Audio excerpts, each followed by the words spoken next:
Hello, Pisces, and welcome to Sincere Tarot, where you get the raw, honest truth. This is your October 2019 reading. So I'm just going to start off with the absolute major astrological events this month. Then I'm going to pull some cards from two different decks, and we'll see how it's all going to be looking for you. So I'm only going to be going over the absolute major astrological events. I'm going to be skimming over some of the more minor ones. So during the first week on the 3rd, we've got forward motion on change as Pluto is direct in Capricorn. Also on the 3rd, there is communication transformation as Mercury enters Scorpio.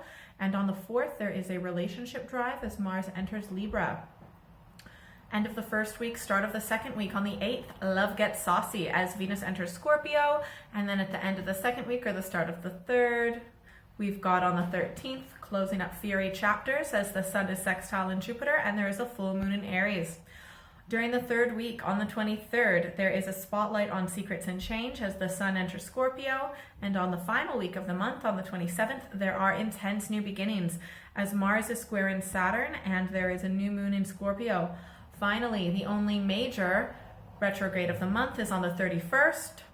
As feeling communication slows as there is a Mercury retrograde in Scorpio. All right, so I've already shuffled both decks off camera. I'm just shuffling them a little bit more. I'm first going to pull 4 cards from my Tarot of the Cat deck, representing the 1st, 2nd, 3rd, and 4th week of the month. Then I'm going to pull an energy card from my Thoth deck, and then make sure you stick around until the end where you pick your own destiny card.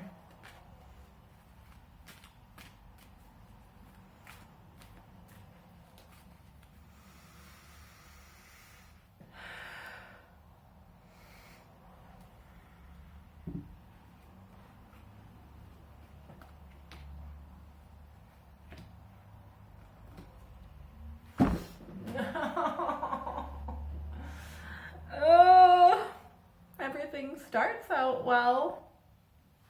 Oh my gosh, please stick around until the end because you really need that destiny card while you're going to. Okay, this kind of explains a little bit why when I was beginning to meditate and focus on your sign for this month, I really kind of felt this like stinginess in my stomach, like a feeling of being disempowered and not unsettled emotions and things like that. So anyways, I'm actually going to start off with the residual energy of the previous month that bleeds into this month. So this is at the base of the deck. We've got the Magician. So the Magician is pure manifesting power, being able to get what you want and having that realization from the natural energies that flow in the earth, air, fire, water, all of that. Everything's in control. You are able to manifest exactly what you want, and you just so happen to manifest a lover. So we've got the Knight of Cups, somewhat young kind of guy. I mean, if you are a male watching, that you are the one that is actually like moving forward because you found someone that you're interested in. But if you are a female or whatever your sexual orientation is, like, okay, it's either a guy moving towards you, but if you are a guy, you are going to move towards the other person. But we all have the male and female sides, but that is what it's going to be for the vast majority of you. So someone is going to move forward with their love and present their love, and it's almost going to be like it comes out of nowhere. That really, really lines up with on the 3rd, we've got a forward motion on change as Pluto is direct in Capricorn. Also on the 4th, relationship drive as Mars enters Libra. And also lines up with on the 8th, love gets saucy as Venus enters Scorpio, okay? During the 2nd, and that also could be a Cancer, Scorpio, Pisces influence. Obviously, it could be another Pisces as well, but I mean, it's you as well, or it has to do with you, obviously. All right, during the 2nd week, we've got the 8 of Wands. Someone is busy, busy, busy. Also could be an Aries, Leo, Sagittarius influence in your life. You've got a lot going on. You're super busy, or this other person is extremely busy and they barely really have any time for you, or vice versa. And the only time that this very busy person can make is if you were there helping out the busy person with their tasks because they've got a lot going on. And it's something that's sustainable now, but it's not sustainable in the long run. And that could possibly line up with on the 13th, closing up Fury chapters, because maybe this as the sun is sextile in Jupiter and there's a full moon in Aries, because maybe this person doesn't necessarily, maybe the reason why they're doing so much is because they want to get everything done and close up those chapters. Okay, during the third week, we have got the Chariot. Could be a possible Cancer influence. And essentially it is someone who is coming into your life, or you are going into that person's life, but I feel like for most of you it's someone coming into your life. I mean, it definitely has to do with the Knight of Cups. Like, the Knight of Cups in the first week is this person presenting their love. The second week, super busy. Third week, someone is making like definitely a forward motion, and that, yeah, so forward motion, like moving in, moving towards you, and definitely like giving you all of their attention.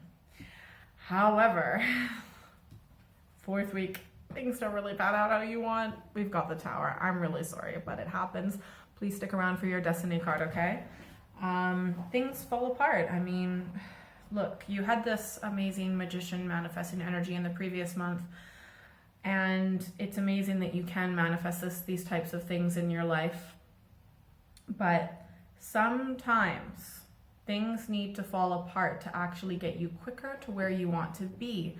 So this might feel like you're failing when you're in the fourth week with the Tower, but at the end of the day, it's the universe getting things out of the way so that you can actually get closer to what you want. So you are going to feel very disempowered. I'm feeling my tummy right now. I've just never felt this way before. You are going to feel very disempowered, and you probably won't understand this at the time, but please know that it's actually so you can get to what you want quicker, because this wasn't going to work out with this person. So that's why the universe was like, no, this isn't going to work out. We're just going to get this out of the way to make an opening for something new, because it just wasn't going to work out anyways, okay? So like, better to get it out of the way now than like waste years and years and years of your life going down the wrong path that's not going to work out anyways, okay? Also, it might have to do like on the 23rd, spotlight on secrets and change as the sun enters Scorpio. It could be like a big secrets like come forward, and that's why things suddenly fall apart with the Tower. So someone maybe had a secret, and sometimes that can line up with the Magician energy, because there can sometimes be a little bit of deception, because magicians tend to use tricks, and that is in a way a bit deceitful. Also, on the fourth week, it lines up with on the 27th, intense new beginnings, as Mars is squaring Saturn and there is a new moon in Scorpio. Yeah, intense new beginnings sometimes need to start with making things fall apart that aren't going to work out. And also the Tower totally lines up with on the 31st, the feeling communication slow. So what felt great during the beginning of the month isn't really feeling so great or going so great by the end of the month. All right, please stick around for your Destiny cards, because I feel like you super need them right now. All right, so I've already shuffled my Thoth deck off camera. I'm just gonna shuffle a little bit more. I'm gonna pull an energy card, and then you pick your own Destiny card. Okay, let's see. Once more.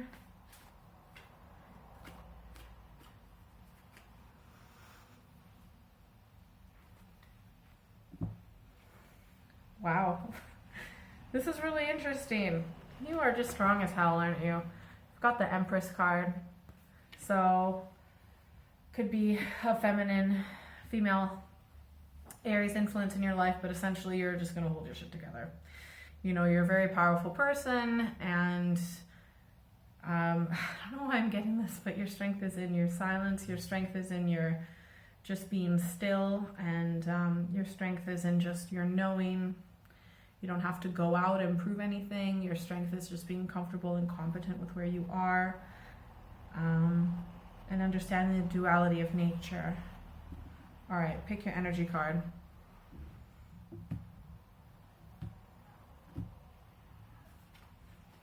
Pick a number 1, 2, or 3, whatever resonates with you most highly. All right, if you picked 1, we have got the Hermit. You just need to chill by yourself. By yourself this month. Do your own thing. Explore your own shadow. Just keep to yourself. You're going to be solitary this month. If you pick 2, we have got the 4 of discs, which is power, and that's, to me, is a lot about boundaries, being discerning with who you let into your life. Be selective. It is self-loving to be selective with who you allow into your life. You cannot just let anyone in. That would be self-hating, right? You've got to put yourself first. Discernment. And if you pick 3, we've got the Queen of Discs.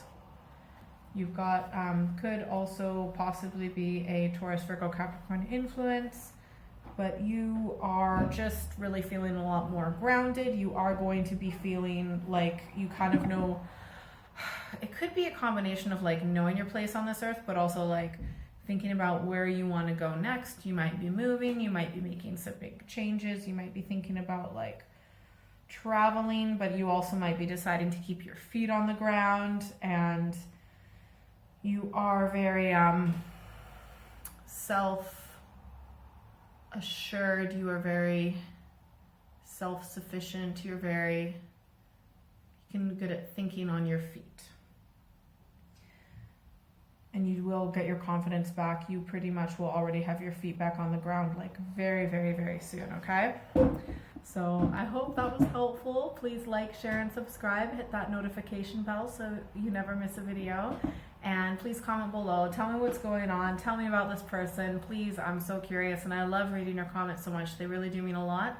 And if you would like a private reading, you are more than welcome to email me at contact@sinceretarot.co.uk. Have a great month. Well, as best as possible. See you later.